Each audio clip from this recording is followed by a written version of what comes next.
तो नवाब मलिक वाले मामले में थोड़ी सी नई खबर है, दो नई खबरें हैं। नवाब मलिक वाला मामला इसलिए बोल रहा हूँ कि अब आर्यन खान मामला बड़ा पुराना हो गया। अब तो मामला ये है कि नवाब मलिक साहब क्या नया कहते हैं, समीर वानखेड़े साहब की तरफ से क्या होता है। तो नवाब मलिक समीर वानखेड़े केस में हमें ये लगता है कि दो खबरें हैं जो आपके साथ शेयर करना चाहिए। पहली तो ये है कि समीर वानखेड़े की फैमिली ने एक और कोर्ट के माध्यम से केस दायर किया है नवाब मलिक साहब के ऊपर। और दूसरी बात यह है कि नवाब मलिक साहब ने इस बार हमला बोला है एनसीबी पर, वानखेड़े पर नहीं बोला है, समीर वानखेड़े जी पर उन्होंने सीधे एनसीबी पे बोला है। तो ये दोनों क्या मामले हैं, आज हम यही देखते हैं। पहला हम ये देख लेते हैं कि नवाब मलिक साहब ने क्या बात है जिसकी वजह से एनसीबी पर, जिसे हम कह रहे हैं हमला बोला है, वो क्यों है। तो मामला ये है कि डीजी एनसीबी ने, जो कि एनसीबी केंद्रीय संस्था है जो कि ड्रग्स के ऊपर काम करती है, सेंट्रल एजेंसी है, इसके सर्वा जो होते हैं वो गृह मंत्री जी होते हैं जो कि अमित शाह साहब हैं। इस डिपार्टमेंट में डीजी एक पद होता है। तो उन्होंने, डीजी एनसीबी ने एक चिट्ठी लिखी है, एक पत्र लिखा है डीजी महाराष्ट्र पुलिस को, और उन्होंने ये कहा है कि आपके टॉप 5 केसेस एनसीबी को ट्रांसफ़र करिए। नवाब मलिक साहब ने इसी के ऊपर कहा है, देखिए। डीजी एनसीबी का लेटर जो 24 नवंबर को डीजी महाराष्ट्र को लिखा गया कि अमित शाह जी के डायरेक्शन है कि टॉप 5 केसेस जो एंटी नार्कोटिक सेल ने किए हैं वो एनसीबी को हैंडओवर किया जाए। हम पूछना चाहते हैं कि टॉप केसेस की क्राइटेरिया क्या है, 2 ग्राम, 4 ग्राम या 3 टन। पहले ये बताए कि क्या क्राइटेरिया होगा टॉप केसेस का। क्या क्राइटेरिया यह होगा कि जिसमें सबसे ज़्यादा पब्लिसिटी की गई। जब राज्य सरकारों का अधिकार है, राज्य सरकार अपनी यूनिट के जरिए कार्रवाई करती है। जितना एनसीबी ने काम किया उससे ज़्यादा हमारे एंटी नार्कोटिक सेल ने काम करने का काम किया है। अगर आपकी यूनिट है, आप काम करिए, काम नहीं कर पा रहे हैं तो यूनिट बंद कर दीजिए। किस लिए केसेस ट्रांसफ़र करना चाहते हैं? क्या राज्य सरकारों का अधिकार ख़त्म करना चाहते हैं, या जो उगाही का धंधा एनसीबी में चल रहा था 5 केसेस के जरिए और उगाही करनी है क्या? ये सबसे बड़ा सवाल है। हम हमारा काम कर रहे हैं, आप अपना काम करिए। और सही मानों में आपकी संस्था अगर काम करती है तो 26 जो जाली मामले बनाए गए उसकी जांच कब होगी, बेगुनाहों को फंसाया गया कब छोड़ा जाएगा, ये सारे सवाल हम पूछना चाहते हैं।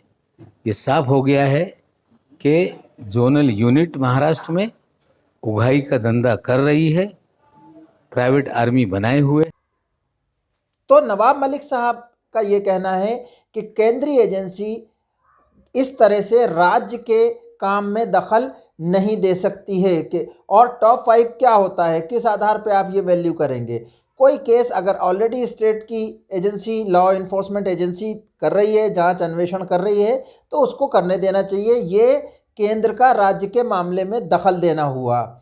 इसके ऊपर एमएलए या आमदार जो महाराष्ट्र में कहा जाता है, बीजेपी के हैं शेल्लार साहब, उन्होंने क्या कहा ये देखिए। सर्व राज्यात जे काही 3-4 असे गुन्हे असतील की ज्यामध्ये, कसले गुन्हे की ज्यामध्ये आंतरराज्य गुन्हा किंवा गुन्हेगार असा संबंध असेल,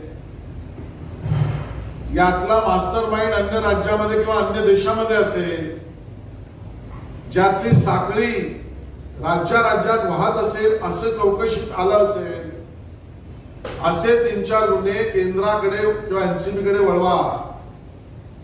ह्याच्यात चूक काय? जर गुन्हेगारी, अंमली पदार्थ सप्लायर, मास्टरमाइंड, इन्व्हेस्टर, लाभदायक याच्या मुळाशी जाण्याची भूमिका जर केंद्रीय गृहमंत्र्यांनी घेतली तर राज्याचे मंत्री त्याला विरोध का करतायत?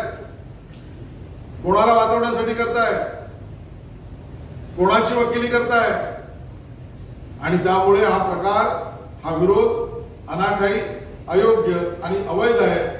राज्य सरकारमध्ये बसलेल्या मंत्र्यांनी आता या गुन्हेगारांच्या वकिला करण्या बंद करावे असा आमचा त्यांना तो शेल्लार साहब का ये पक्ष है।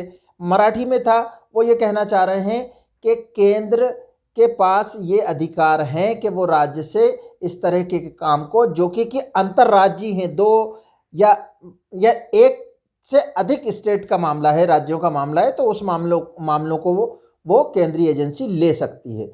तो ये पूरा मामला रहा जिसमें कि नवाब मलिक साहब या महाराष्ट्र सरकार नाराज़ है इस बात से कि केंद्रीय एजेंसी कौन होती है जो कि महाराष्ट्र से ऑलरेडी उसकी जांच किए जाने वाले केसेस को लेने की मांग करे। अब ये देखते हैं आगे इसमें क्या फॉल आउट होता है, आने वाले समय में पता चलेगा। अब बात करते हैं दूसरे मामले पे। तो दूसरा मामला ये है कि समीर वानखेड़े जी के कजिन हैं, यानी चचाजाद भाई, चाचा के लड़के संजय वानखेड़े, उन्होंने SC/ST के तहत एक्ट के तहत, एट्रोसिटी का जो एक्ट है उसके तहत वाशिम में एक अपील दायर करी है कोर्ट में कि नवाब मलिक पर ये केस दायर किया जाए। क्यों? क्योंकि उन्होंने ऐसे परिवार की बेइज्जती करी है, लांछन लगाए हैं, अपमानित किया है जो कि SC है। तो ये मामले में आप ये देखेंगे तो आप समझ पाएंगे कि खबर क्या है। अब ये देखना है इसमें नवाब मलिक साहब का पक्ष आएगा, जब वो आएगा उस संबंध में हम कुछ आपको लेटेस्ट जानकारी देंगे। 9 दिसंबर तक नवाब मलिक साहब को रोका हुआ है कोर्ट ने कि वो किसी तरह से डायरेक्ट समीर वानखेड़े या उनके परिवार पर किसी तरह का कोई खुलासा, प्रेस कॉन्फ्रेंस, जानकारी नहीं शेयर कर सकते किसी भी माध्यम से, क्योंकि 9 दिसंबर को होने वाली है सुनवाई उस केस में जो कि समीर वानखेड़े के फादर और नवाब मलिक साहब के बीच में चल रहा है। तो 9 दिसंबर को अब देखना है कि उस मामले में अगली सुनवाई में क्या होता है, क्या उसके बाद नवाब मलिक को इजाज़त होगी कि वो बात कर सकें, और इस दौरान और क्या होता है। तो अभी थोड़ा एक ठंडा दौर है, आप भी एंजॉय करिए। और ये अपडेट थी दोनों। Thank you very much.